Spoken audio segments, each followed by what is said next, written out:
Reports are emerging that a rift is widening amid growing tension between Prince Harry and King Charles. King Charles summoned the family to Windsor, but he wouldn't speak. Instead, he asked Princess Anne to deliver the words that would change everything. Meghan was absent and Harry arrived alone, tension thick in the room as old wounds quietly resurfaced.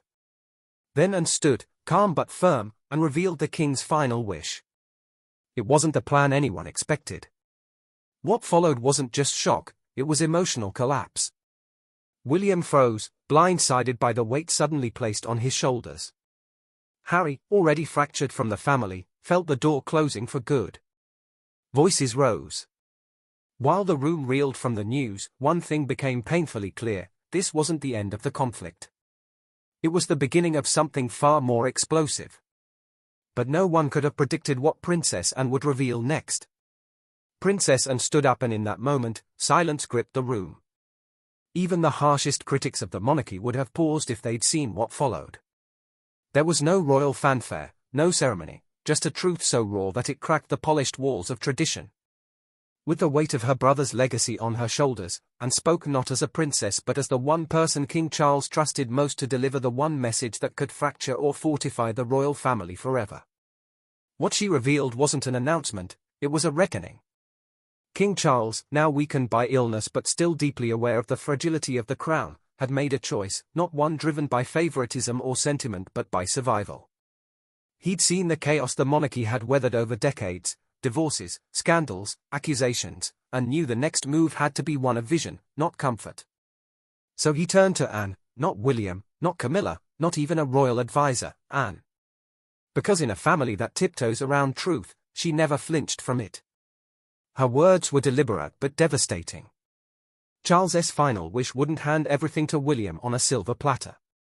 That narrative of the future king inheriting everything was too easy, too expected.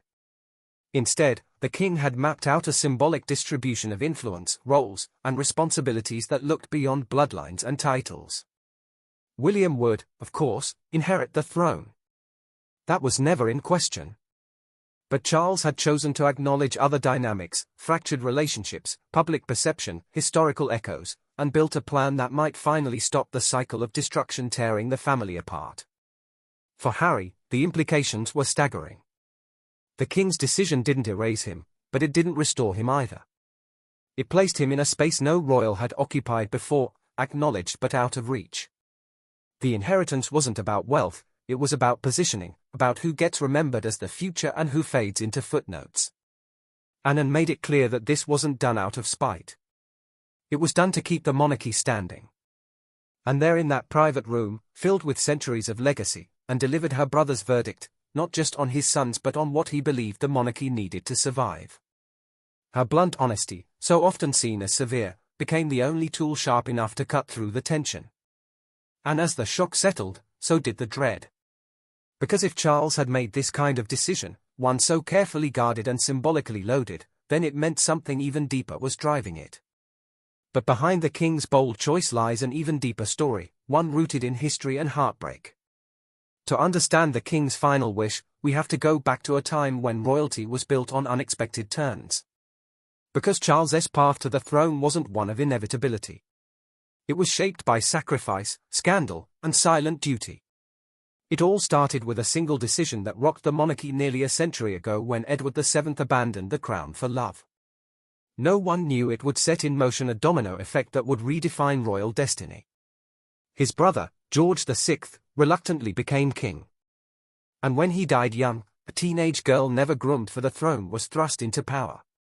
That girl was Elizabeth, and her reign would not only break records but set the tone for the next generation, including her eldest son, Charles. Charles grew up watching his mother carry the weight of a nation. But he also watched her isolation, her sacrifices, and the toll that duty took on her humanity. The idea of destiny wasn't romantic to him. It was rigid, cold, and unforgiving. And for decades, Charles played the waiting game. While the world changed, he remained in the wings, his every move scrutinized, his every word measured. His time never came, until it did. But by then, the world he was born into no longer existed. The monarchy was fractured, the family divided, and public trust hanging by a thread. When Queen Elizabeth II passed in 2022, the grief Charles felt wasn't just personal, it was generational. He hadn't just lost a mother. He'd lost the last symbol of royal stability. And in that vacuum, everything shifted. Barely had he taken the throne when his doctors delivered another blow, a cancer diagnosis. And suddenly time, something Charles had once had too much of, became terrifyingly finite. He was no longer a prince with years ahead. He was a king running out of time. This collision of legacy and mortality forced Charles to see the throne not as a crown to be worn, but as a burden to be managed wisely and fast. The weight of history bore down on him. He remembered the chaos that followed abdications, early deaths, and unprepared heirs. He had no intention of leaving that kind of mess behind. Every decision now had to protect not just William, but the very idea of the monarchy itself. And so Charles began making choices not based on tradition, but on survival, strategic, emotional, and deeply personal. His final wish wasn't designed to follow precedent.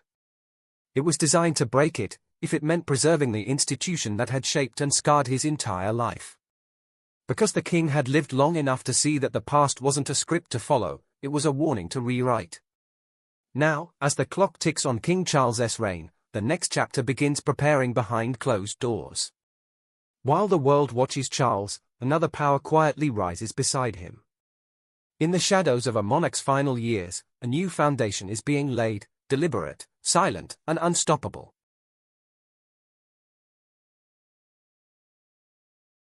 William and Kate, once merely the hopeful faces of a modern royal romance, are now stepping into the most critical roles of their lives. Through grand declarations but through the steady weight of responsibility passed down quietly behind palace doors. With every royal engagement, every diplomatic meeting, every public appearance, they are not just representing the crown, they are preparing to carry it.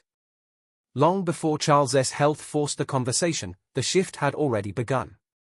Kate, in particular, was moving deeper into the core of royal life. Not because she was asked, but because the monarchy demanded it. Even before the cancer diagnosis rocked the royal household, she had been gradually shouldering more duties, attending solo engagements, quietly leading projects, hosting international dignitaries, and always with a presence that echoed a queen in waiting.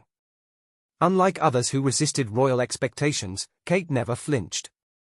She adapted, evolved, and won the admiration of both the public and the palace. Behind the scenes, Operation Menai Bridge, the code name for King Charles's succession plan, has long been in motion. It outlines every step the monarchy must take the moment Charles dies or abdicates. From notifying the Prime Minister to lowering flags and moving the King's body to Westminster Abbey, every detail is rehearsed like choreography. But what isn't practiced is the emotion, the weight of legacy falling on the shoulders of the next generation. And for William and Kate, that moment isn't some distant future anymore. It's approaching fast. What the public sees is polished. But beneath the surface, the sacrifices are enormous. Kate's world has shrunk in scope but expanded in significance. Her calendar revolves around royal duties, but her heart remains tethered to her children. She's had to strike a near-impossible balance, being a mother, wife, a public figure, and a queen in training. Yet she manages it with a calm that even Queen Elizabeth once praised. That composure is no longer just admirable, it's essential. Because when the inevitable happens and Charles is no longer king, the public will look to her just as much as to William. And William, though raised for the throne, has had to watch his father rule under the cloud of illness. It's forced him to prepare sooner, to lead more boldly, and to make decisions with a weight he never expected this early. He doesn't have the luxury of waiting decades like his father did. The monarchy needs continuity, strength, and relevance. And that pressure now rests on him. But as William prepares to lead, one brother watches from the outside, and he may not stay silent much longer. Prince Harry is thousands of miles away, but the king's final wish just pulled him back into the spotlight. For years, he tried to break free from the weight of the crown, trading palaces for privacy and titles for truth. But no matter how far he runs, the monarchy keeps pulling him back. Now, with King Charles's health in decline and the royal machine quietly shifting its gears, Harry finds himself caught between two identities, one he abandoned and one he can never fully escape. And as Charles's final decisions ripple through the family, all eyes are turning toward the Duke of Sussex, wondering if he's about to re-enter the storm, or finally light it.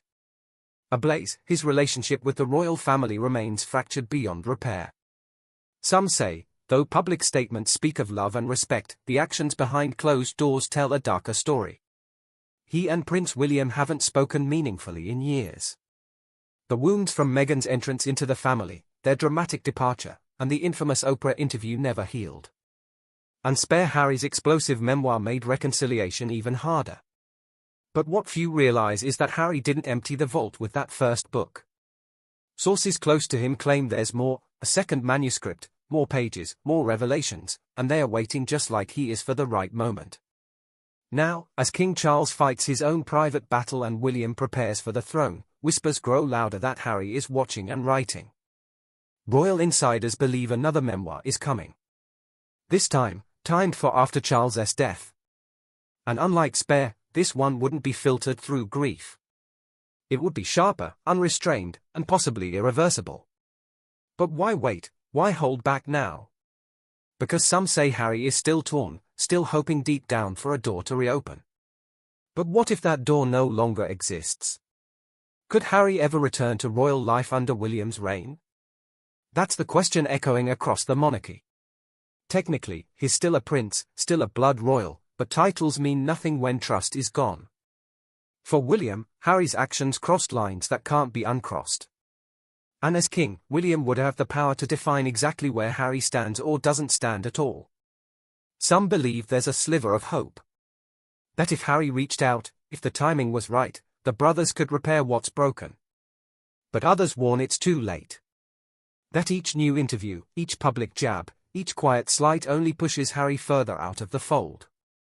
And so the question looms, will Harry return, or will he burn the last bridge left? The answer might depend not on Harry's will but on William's judgment. Because the next chapter of the monarchy is no longer shaped by Charles's compassion. It's being forged in William's shadow. And that shadow is about to move. But Harry's future might not be his to decide, because William is preparing a move that could end everything. The crown isn't just a title, it's power. And William may be ready to use it. For years, he played the dutiful heir, walking a tightrope of tradition and diplomacy while chaos swirled around the royal family. But the moment his father's grip on the throne weakens, everything changes. William isn't stepping into the role of a ceremonial figurehead. He's stepping into command. Insiders say he's already preparing his first decisive move, stripping Harry and Meghan of their HR titles for good. No more half in, half out. No more ambiguity. No more mercy. The wounds Harry left behind with his memoir Spare didn't just expose family secrets, they rewrote the public's perception of the monarchy. For William, those pages weren't just painful. They were personal attacks cloaked in sentiment. The betrayal cut deeper than the media ever saw. And while King Charles chose to absorb the blow in silence, William has no intention of doing the same. He sees Harry's actions not as misguided choices but as open warfare against the institution that raised them both, and he's done waiting. Under current royal protocol, William has no legal power to revoke titles. But once the crown is his, all that changes. As king, he can reassign, redefine, or remove titles entirely. And according to palace sources, he intends to do exactly that. Not for revenge but for clarity. The public, the monarchy, and the Commonwealth deserve a clear line between working royals and private citizens cashing in on their former status. William wants to draw that line with permanent ink. The final straw, it seems, came when Meghan Markle reposted a message from Ukraine's vice president, one that referred to her as Your Royal Highness. Though the couple had agreed not to use those titles after stepping back, the reappearance of Her Royal Highness in a public message reopened old wounds and reignited debates within royal circles. Some saw it as harmless. William did not. To him, it was another example of how blurred lines keep damaging the monarchy's reputation. This isn't about pride anymore. It's about control. William knows that when he becomes king, his reign will be scrutinized from day one. And he doesn't want lingering distractions to pull focus from the institution's future. By making this move early, decisively, and publicly. He sends a clear message: loyalty matters, so does integrity, and there are consequences for walking away and then weaponizing your royal past. But even as William sharpens his strategy and braces for fallout, something else is shifting quietly behind palace walls. Because while the brothers drift apart, another woman rises with unstoppable momentum. She wasn't born royal, but now she may be the monarchy's only hope.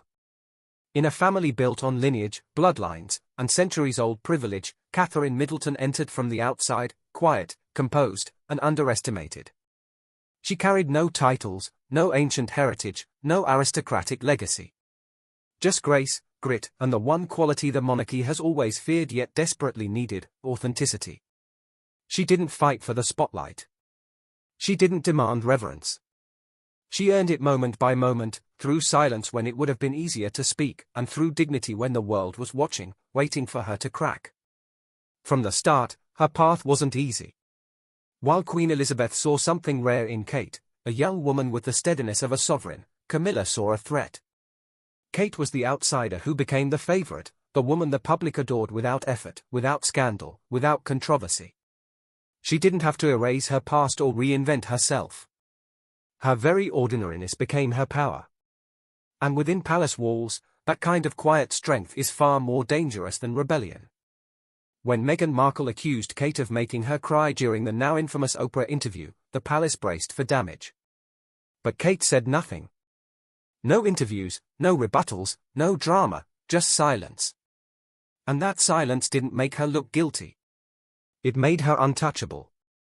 In a time when the monarchy was unraveling in public, Kate became its anchor. She reminded the nation what royal resilience looked like. Not loud, not performative, but immovable. The contrast between her and those who left became painfully clear, and her image only grew stronger. But Kate's power isn't just image. Behind the scenes, her influence has become undeniable. She's strategic, trusted, the kind of voice that advisors listen to when the cameras are gone. While others fell from grace, Kate rose by refusing to play the game. She's redefined what it means to be royal in a world that no longer reveres crowns by default. Her presence at King Charles's coronation wasn't just ceremonial. It was symbolic. The monarchy's future stood beside him, not behind. Now, as William prepares for the crown, Kate is no longer just the supportive wife. She's the emotional backbone of the institution. A mother of three, a public figure, and a woman who has endured global scrutiny with relentless grace. She's everything the monarchy needs to survive the next era and everything it failed to be in the last. In every crisis, she's been the calm. In every scandal, the constant. Her influence doesn't come from position. It comes from poise. And that, more than any title, is what sets her apart. But even with Kate's strength, the kingdom may not survive the next storm if the brothers stay divided. King Charles's final wish wasn't about gold or titles. It was about legacy and healing a broken crown. For a monarch whose reign began in the shadow of his mother's greatness and whose final years are marked by illness and family rupture, Charles knew that wealth and power alone wouldn't define what he left behind. His true legacy would hinge on something more fragile and far more complicated: unity. Not a grand reconciliation staged for headlines, but a subtle shift, a quiet invitation to restore something the monarchy had nearly lost: its soul. Behind closed doors, his message was clear. He didn't want Harry erased from royal history, but he didn't want him fully reinstated either. What Charles envisioned was balance, an acknowledgement that while Harry had wounded the institution, he remained part of its blood. That blood couldn't be denied, only managed. The wish was strategic, emotionally layered, and designed to prevent future war, not reward past rebellion. It was Charles's way of giving both of his sons a place without giving either all the power. And that's why he chose Anne, the one royal who had earned the respect of both camps. Her delivery wasn't meant to spark a reaction. It was meant to hold the message steady. And soften the blow with firm hands, hoping that her voice could deliver what Charles's frail presence could not. A chance for understanding, a final olive branch disguised as royal instruction.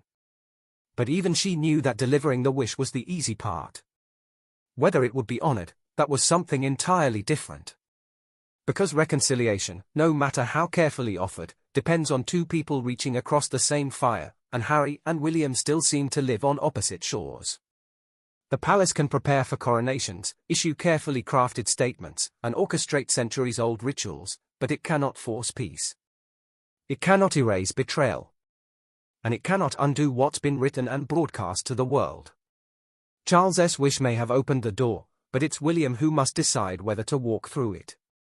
And that decision looms larger than ever. William's coronation is no longer a distant tradition. It's a defining moment, one that could mark the healing of a fractured royal family or confirm its permanent divide. Will he honor his father's final hope, or will he choose a stricter path, closing the gates that Harry walked away from years ago? Insiders whisper about contingency plans, strategic leaks, and final chances. But no one, not even those within the palace, truly knows what comes next. Because the king's final wish wasn't just a plea. It was a test of character, of loyalty, of future leadership. And now that test falls squarely on William's shoulders. One wrong step could rewrite everything Charles spent his life trying to protect. The monarchy stands at a crossroads. And the next move, it could change royal history forever. As the reverberations of King Charles's decision settled into the gilded walls of Windsor, a chilling clarity emerged. The monarchy was shifting not by tradition but by necessity. For Harry, who had long oscillated between defiance and hope, the announcement represented the monarchy's final classification of him, not as an heir, not as an exile, but as a cautionary figure suspended in liminality. His presence in that room, surrounded by faces that once defined home but now barely met his gaze, underscored a cruel truth. He had been heard, but not invited back. William, meanwhile, found himself encased in a responsibility forged not just by bloodline but by pressure. The crown he prepared for his entire life had morphed into something more volatile than he'd imagined. It wasn't just about ribbon-cutting ceremonies and national addresses, it was about maintaining cohesion in a family cracking under the weight of centuries of expectation and modern exposure. And now, the burden of not only leading a nation but deciding the fate of his own brother lay solely with him. Amid all of this, Princess Anne's role emerged as the monarchy's reluctant conscience. Her delivery of the king's final wish wasn't just out of duty, it was tactical. Charles knew she was the only figure with enough emotional neutrality and historical gravity to navigate such a minefield. She bore the weight of her brother's intentions not with sentiment, but with soldier-like resolve, her voice breaking only once, when she spoke of their mother. That fleeting tremor in her voice reminded everyone that this wasn't just succession. It was succession shaped by sorrow. Publicly, the palace framed the decision as a vision of modernization. Privately, insiders whispered that Charles feared leaving behind a monarchy too brittle to survive another scandal or another book. He knew the institution's greatest threat wasn't the press or politics, it was unresolved familial implosions masquerading as royal drama. His final wish, then, was a blueprint not just for survival but for accountability. He didn't seek to punish Harry, he sought to contain the damage before it swallowed everything. And now, as cameras flash and headlines churn, the family must live in the long shadow of that moment in Windsor, a moment where futures were quietly redrawn, and the monarchy, yet again, was forced to choose between sentiment and survival. Thanks for watching. Don't forget to like and subscribe, and we will see you in the next one.